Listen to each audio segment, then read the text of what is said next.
کر رہے ہیں. 2 لاکھ سے زیادہ وکلاء ہیں پورے پاکستان کے. پنڈی جو ہائی کورٹ ہے اس کے رجسٹرڈ ممبرز ہیں وہ 11,000 ہیں, اور پریکٹس کرنے والے ظاہر ہے اس سے زیادہ ہوں گے, 12-13,000 ہو سکتے ہیں. اسلام آباد میں ابھی 5,000 پلس آپ کے رجسٹرڈ ووٹرز ہیں, اور جو پریکٹس کرنے والے ہیں وہ 7,000 کے قریب لوگ وہ بھی ہیں.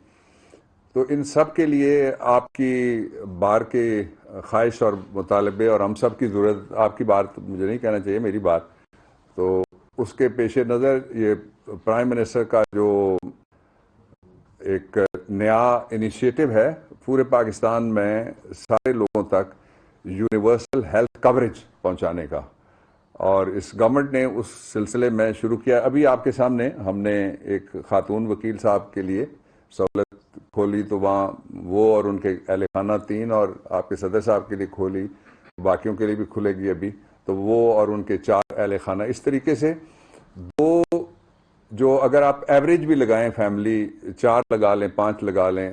کل ایک بار آئی ہوئی تھی وہاں جو خاتون تھی, اس کے ساتھ جو کھلی جب ان کی سہولت تو 9 لوگوں کا ایک کنبہ تھا وہ, ماشاءاللہ. تو اس طرح سے یہ تقریباً جو 2 لاکھ ہیں ان کو آپ 4 یا 5 سے ضرب دیں تو یہ ملینز کے حساب سے بنتی ہے جو ہیلتھ کوریج ملے گی. یہ دنیا کی تاریخ میں پہلی دفعہ جو فلاحی ریاستیں جہاں ہر آدمی ٹیکس دینے کا پابند ہوتا ہے, ہر آدمی اپنی آمدنی میں سے ریاست کا شیئر نکالتا ہے, یہاں آپ کو پتا ہے 2 ملین کے قریب ہمارے ٹوٹل لوگ ٹیکس میں رجسٹرڈ ہیں. ٹیکس ایکچولی دینے والے اس سے بھی کم ہیں. بڑا زور لگا کے اور ان پاپولر فیصلے بھی جن کو لوگ کہتے ہیں وہ کر کے جو تعداد ہے رجسٹرڈ لوگوں کی وہ تقریباً 2.5 ملین پہ پہنچی, یعنی 25 کروڑ کے ملک میں سے لوگ وہ ہیں جو ٹیکس دیتے ہیں.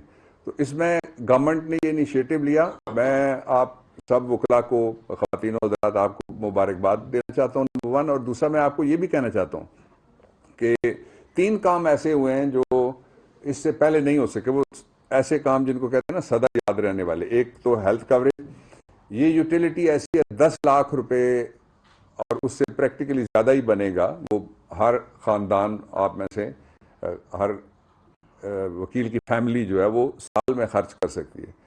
تو 5 سال کے یہ 50 لاکھ روپے بنتے ہیں. تو اتنی تو بچت ہی کم وکیل ہیں جن کی 5 سال میں جا کے ہوتی ہے. بڑا مشکل کام ہے وکالت بھی. تو دوسرا یہ اس کا پہلو یہ ہے کہ پاکستان کی تاریخ میں پہلی دفعہ جو پینڈیمک تھا اس کو اس طریقے سے ہم نے ہینڈل کیا کہ ساری دنیا کے بڑے جو ادارے ہیں انہوں نے پاکستان میں پینڈیمک کی ہینڈلنگ کی, کووڈ-19 کی تعریف کی ہے. اس دوران 400 ارب مختلف سکیمز کے ذریعے سے ڈائریکٹلی لوگوں کے, آپ کوئی علاقہ دیکھ لیں, آپ کوئی گاؤں دیکھ لیں, وہاں کسی نہ کسی کو ضرور پیسے پہنچے, اور اس کے ساتھ کوئی نہ تصویر کی خواہش تھی نہ کوئی تقریر کی خواہش تھی. وہ خلق خدا کی خدمت کرنے کا وہ جذبہ جس کے اوپر ایک فلاحی ریاست جس کی مثال ہمارے پرائم منسٹر دیتے ہیں, ریاست مدینہ جہاں حضور محترم صلی اللہ علیہ وسلم نے انسانیت کے لیے فلاح کا آغاز کیا. تو وہ دوسرا ہے. اور تیسرا ایک اور جو میں نے کل میرے گاؤں کے جو سکولز ہیں دونوں وہ ہوتلا کے آئے ہوئے تھے کھاؤٹا سے, تو میں نے ان کو رجسٹر صرف کروایا. یہ میں آپ کو اس لیے باتیں بتا رہا ہوں کہ آپ سب کو جا کے وکیلوں کو بھی کہیں, آپ بار ایسوسیشن اجلاس کر کے سب کا کھولے وہاں کارڈ, اور لوگوں کو اس طرف متوجہ کریں کہ پاکستان آپ کو کیا دے رہا ہے. شکایت کرتے ہیں لوگ کسی کی سائیکل پنکچر ہو جائے, وہ کہتے ہیں اے بھی کوئی قائد اعظم نے ملک بنایا سی میرا سائیکل پنچر ہو گیا. تو یہ اتنا بڑا اللہ تعالیٰ کی مہربانی سے اس پاکستان کی طرف سے اور اس کے موجودہ گورنمنٹ کی طرف سے آپ کے لیے تحفہ ہے.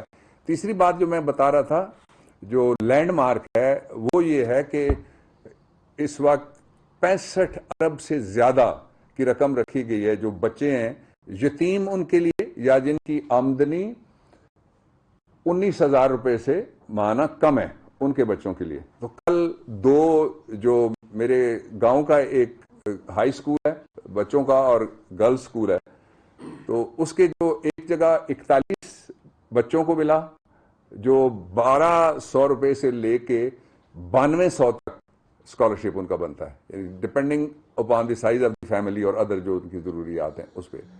اور 64 بچیوں کو یہ ملا جن میں یتیم بچیوں اور بچوں کی بہت بڑی تعداد ہے.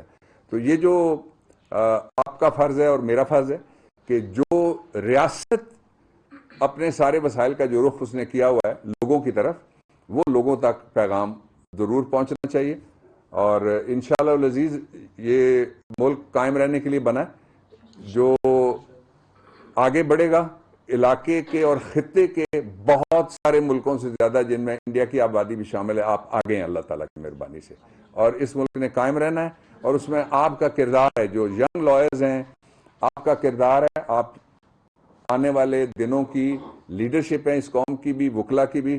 اس لیے آپ کو یہ یاد رکھنا چاہیے کہ لیڈرشپ میں جب آتا ہے یا لیڈنگ رول میں کوئی آتا ہے تو اس کے لیے ذاتی کردار کا بھی اور قومی کردار کا بھی بینچ مارک اونچا ہو جاتا ہے۔ اس لیے ہمیں چاہیے کہ ہم بحیثیت سوسائٹی خود احتسابی بھی کریں، اور جو خرابیاں ہیں ان کو اپنے ہاتھ سے روکیں، اور تاکہ پاکستان سدا شاد آباد اور قائم دائم رہے۔ Thank you. اسلام آباد میں مشیر پارلیمانی امور ڈاکٹر بابر احمد وکلا برادری سے گفتگو کر رہے تھے۔ انہوں نے کہا کہ بطور ریاست مختلف طبقات کا خیال رکھنا ہماری ذمہ داری ہے۔